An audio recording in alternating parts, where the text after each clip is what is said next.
Russia ఒకప్పుడు ప్రపంచంలో రెండో అతిపెద్ద సైన్యం. 3 రోజుల్లో ఒక దేశాన్ని ఆక్రమిస్తానని ప్రపంచానికి చెప్పింది. కానీ 3 రోజులు 3 వారాలు అయ్యాయి. 3 వారాలు 3 నెలలు అయ్యాయి. 3 నెలలు 3 ఏళ్ళు దాటిపోయాయి. అయినా యుద్ధం ఇంకా ముగియలేదు. ఈ యుద్ధం వల్ల లక్షల మంది సైనికులు, పౌరులు ప్రాణాలు కోల్పోయారు. కోట్లాది మంది తమ ఇళ్లను వదిలి శరణార్థులుగా మారారు. ప్రపంచంలో పెట్రోలు ధరలు ఆకాశాన్ని తాకాయి. ఆహార కొరత ఏర్పడింది. ప్రపంచ ఆర్థిక వ్యవస్థ కుదేలైంది. అయితే అసలు ప్రశ్న, రష్యా ఉక్రెయిన్పై ఎందుకు దాడి చేసింది? భూమి కోసమా, లేదంటే చమురు కోసమా, లేదంటే ప్రపంచ రాజకీయాల్లో దాగి ఉన్న ఒక పెద్ద గేమ్ కోసమా? ఈ వీడియో ముగిసే సమయానికి ఈ యుద్ధం వెనుక ఉన్న అసలు నిజం మీకు పూర్తిగా అర్థమవుతుంది. మీకు ఒక డౌట్ రావచ్చు, యుద్ధం 2022లో మొదలు అయింది కదా బ్రదర్ అని. కానీ ఈ యుద్ధం దీని గురించి రూట్ కాజ్ గత 2022లో మొదలు కాలేదు.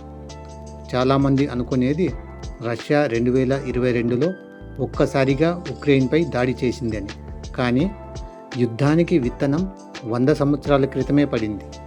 ఒకప్పుడు రష్యా, ఉక్రెయిన్, బెలారస్, కజకిస్తాన్ ఇంకా 15 దేశాలు కలిసి సోవియట్ యూనియన్ అనే ఒకే దేశంగా ఉండేవి. అది అప్పట్లో అమెరికాకు పోటీగా నిలిచిన ఏకైక ప్రపంచ సూపర్ పవర్. అణ్వాయుధాలు, అంతరిక్ష పోటీ, సైనిక శక్తి, ప్రపంచ రాజకీయాలు అన్నింటిలోనూ అమెరికాకు సమానంగా నిలిచింది. మరి సోవియట్ యూనియన్ ఎందుకు కూలిపోయింది? తెలుసుకుందాం రండి. 1991 ప్రపంచ చరిత్రలో ఒక సంచలన సంవత్సరం. ఆర్థిక సమస్యలు, రాజకీయ సంక్షోభం, అంతర్గత తిరుగుబాట్లు ఇవన్నీ కలిసి సోవియట్ యూనియన్ను పూర్తిగా కూల్చేశాయి. ఒకే దేశం 15 స్వతంత్ర దేశాలుగా విడిపోయింది. వాటిలో ఉక్రెయిన్ కూడా ఒకటి. ఇక్కడి నుంచే అమెరికా, రష్యా మధ్య కొత్త పోటీ మొదలైంది. ఇప్పుడు ఈ కథలోకి ఒక కొత్త పాత్ర ప్రవేశిస్తుంది. అదే నాటో. నాటో అంటే నార్త్ అట్లాంటిక్ ట్రీటీ ఆర్గనైజేషన్. ఇది 1949లో ఏర్పడింది. అమెరికా నాయకత్వంలో ఇది ఏర్పడింది. సోవియట్ యూనియన్ను ఎదుర్కోవడానికి ఏర్పాటు చేసిన సైనిక కూటమి. దీని ప్రత్యేకత ఏమిటంటే, ఒక సభ్య దేశంపై దాడి జరిగితే మిగతా సభ్య దేశాలన్నీ దానిని తమపై జరిగిన దాడిగానే భావించి సైనిక సహాయం చేస్తాయి. అంటే ఒక దేశంపై యుద్ధం అందరిపై యుద్ధంగా మారుతుంది. ఇదే నాటో అసలు శక్తి. మరి రష్యాకు ఎందుకు భయం మొదలైంది?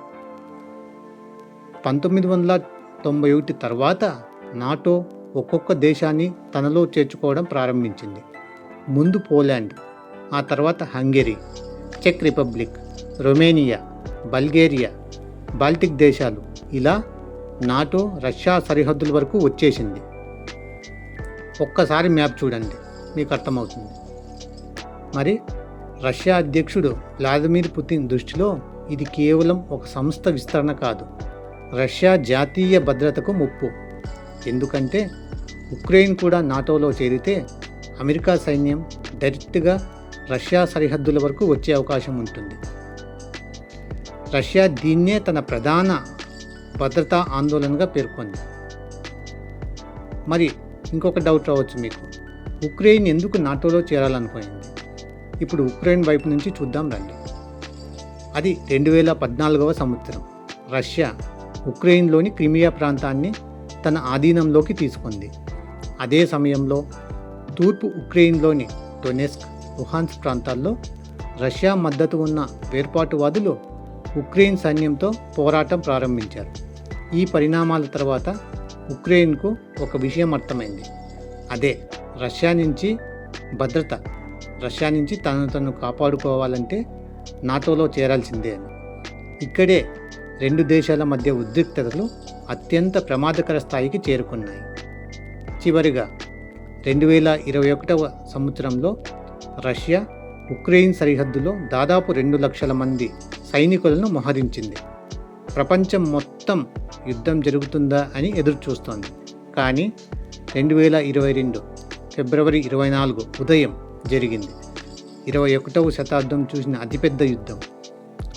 అసలు ఆ రోజు ఏమి జరిగింది? 3 రోజుల్లో ఉక్రెయిన్ను జయిస్తామని భావించిన రష్యా ఎందుకు విఫలమైంది? జెలెన్స్కీ దేశం విడిచి ఎందుకు పారిపోలేదు? ఇవన్నీ ఇంకొంచెం డీటెయిల్గా తెలుసుకుందాం రండి.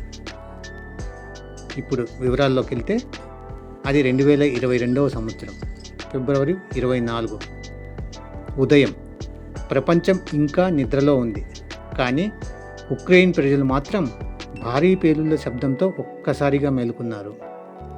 ఆకాశంలో నుంచి చూస్తే డజన్ల కొద్దీ క్షిపణులు, సరిహద్దుల వద్ద వేలాది ట్యాంకులు, గాల్లో రష్యన్ యుద్ధ విమానాలు. ప్రపంచం మొత్తం టీవీల ముందు కూర్చొని ఒకే ప్రశ్న అడిగింది: మూడో ప్రపంచ యుద్ధం మొదలైందా అని. కానీ ఇంకొంచెం డీటెయిల్గా ఆ రోజు అసలు ఏమి జరిగిందో తెలుసుకుందాం రండి. ఆ రోజు రష్యా ఒకే సమయంలో 4 వైపుల నుంచి ఉక్రెయిన్పై దాడి ప్రారంభించింది. ఉత్తర దిశలో బెలారస్ వైపు నుంచి, తూర్పు వైపు నుంచి, దక్షిణంలో క్రిమియా నుంచి, నల్ల సముద్రం వైపు నుంచి. ఈ వ్యూహం వెనుక ఒకే లక్ష్యం: 72 గంటల్లో ఉక్రెయిన్ రాజధాని కీవ్ను స్వాధీనం చేసుకోవడం. రష్యా సైనిక నిపుణుల అంచనా కూడా అదే: ఉక్రెయిన్ ఎక్కువ రోజులు నిలబడదు అని. కానీ ఇక్కడ ఒక విషయం వాళ్ళు మర్చిపోయారు. వాళ్ళు వెస్టర్న్ కంట్రీస్ నుంచి ఉక్రెయిన్కి ఎలాంటి సహాయం అందదు. వెస్టర్న్ కంట్రీస్, అమెరికా డైరెక్ట్గా తమ మిలిటరీని ఉక్రెయిన్ తరపున పోరాడడానికి పంపవు అని రష్యా భావించింది. కానీ ఇక్కడ అంతా రివర్స్ అయిపోయింది. ఇంకొకసారి తెలుసుకుందాం. రష్యా అనేది ప్రపంచంలో 2వ అతిపెద్ద సైన్యం. చిన్న దేశాన్ని ఎందుకు జయించలేకపోయింది? దీనికి చాలా కారణాలు ఉన్నాయి. మొదటిది, రష్యా ఉక్రెయిన్ ప్రతిఘటనను చాలా తక్కువగా అంచనా వేసింది. ఉక్రెయిన్ చిన్న దేశం, అది రష్యాను ఏమాత్రం ప్రతిఘటిస్తుంది, 3 రోజుల్లో లొంగిపోతుందని చాలా తక్కువగా అంచనా వేసింది. రెండోది, ఉక్రెయిన్ సైన్యం డ్రోన్లు, యాంటీ ట్యాంక్ మిసైళ్లు, పోర్టబుల్ ఎయిర్ డిఫెన్స్ ఆయుధాలతో రష్యా ట్యాంకులపై భారీ నష్టం కలిగించింది. మూడోది, లాజిస్టిక్స్.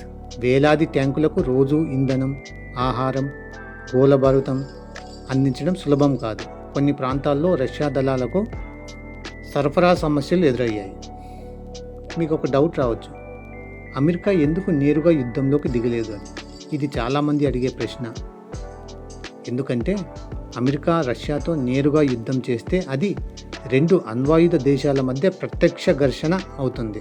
దాని ప్రభావం మొత్తం ప్రపంచంపై పడే అవకాశం ఉంది. అందుకే అమెరికా, నాటో దేశాలు తమ సైన్యాన్ని పంపకుండా ఉక్రెయిన్కు $వేల కోట్ల విలువైన ఆయుధాలు, ఇంటెలిజెన్స్ సమాచారం, ఆర్థిక సహాయం అందించడం. ఇది ఈ యుద్ధాన్ని ప్రత్యక్ష యుద్ధం కంటే సుదీర్ఘ ప్రాక్సీ వార్ అంటారన్నమాట. ప్రాక్సీ వార్ టైప్లో యుద్ధాన్ని మార్చాయి. ఇప్పుడు మనకి తెలిసింది ఏమంటే, ఈ యుద్ధం కేవలం రష్యా ఉక్రెయిన్ మధ్య పోరాటం మాత్రమే కాదు, ప్రపంచ ఆర్థిక వ్యవస్థను కూడా ప్రభావితం చేసింది. పెట్రోల్ ధరలు కూడా పెరిగాయి, గోధుమ ధరలు కూడా పెరిగాయి. భారత్కు ఈ యుద్ధం వల్ల కొన్ని విషయాల్లో లాభాలు, కొన్ని విషయాల్లో నష్టాలు జరిగాయి. దీనివల్ల ఒక అత్యంత లాభం ఏమంటే, భారత్ రష్యా నుంచి డిస్కౌంట్కి చమురు కొనుగోలు చేసింది. యుద్ధంలో అసలు ఎవరు గెలిచారు? ఇది భారత్కు లాభమా నష్టమా? తెలుసుకుందాం రండి. అది 2022వ సంవత్సరం. యుద్ధం ప్రారంభమైన కొన్ని రోజుల్లోనే ప్రపంచ మార్కెట్లు ఒక్కసారిగా కుప్పకూలిపోయాయి.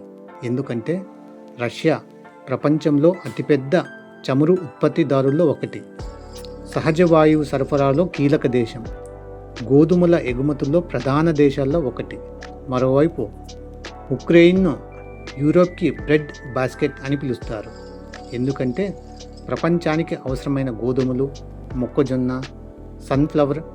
సన్ఫ్లవర్ ఆయిల్, ఈ వస్తువులన్నీ చాలా ఎక్కువగా ఉక్రెయిన్ నుంచే వస్తాయి. యుద్ధం మొదలైన వెంటనే నౌకాశ్రయాలు దెబ్బతిన్నాయి, వ్యాపారం ఆగిపోయింది. దీంతో ప్రపంచవ్యాప్తంగా ఆహార ధరలు ఒక్కసారిగా పెరిగిపోయాయి. మరి దీని గురించి ఇంకొంచెం డీటెయిల్గా అంటే ఇండియాకి లాభమా నష్టమా తెలుసుకుందాం రండి. ఇక్కడ ఒక ఇంట్రెస్టింగ్ విషయం అన్నమాట. ఒకవైపు పెట్రోల్, డీజిల్, ఎరువుల ధరలు, రవాణా ఖర్చులు అన్నీ పెరిగాయి. ఇది భారత ఆర్థిక వ్యవస్థపై తీవ్రమైన ఒత్తిడి తీసుకొచ్చింది. కానీ మరోవైపు భారత్ డిస్కౌంట్ ధరలకు రష్యా నుంచి భారీ మొత్తంలో ముడి చమురును కొనుగోలు చేసింది. దాంతో భారత్ తన ఇంధన అవసరాల్లో ఒక భాగాన్ని చాలా తక్కువ ధరకు తీర్చుకోగలిగింది. అయితే దీనిపై వెస్టర్న్ కంట్రీస్ ప్రశ్నించడం మొదలుపెట్టాయి. భారత్ మాత్రం మా దేశ ప్రజల ప్రయోజనాలే మా ప్రాధాన్యం అనే విదేశాంగ విధానాన్ని కొనసాగించింది. ఈ యుద్ధం వల్ల ప్రపంచం పూర్తిగా మారిపోయింది. ప్రపంచంలో ఉండే ఆయుధాల ఎలా ఉపయోగించాలనే విధానం పూర్తిగా మారిపోయింది.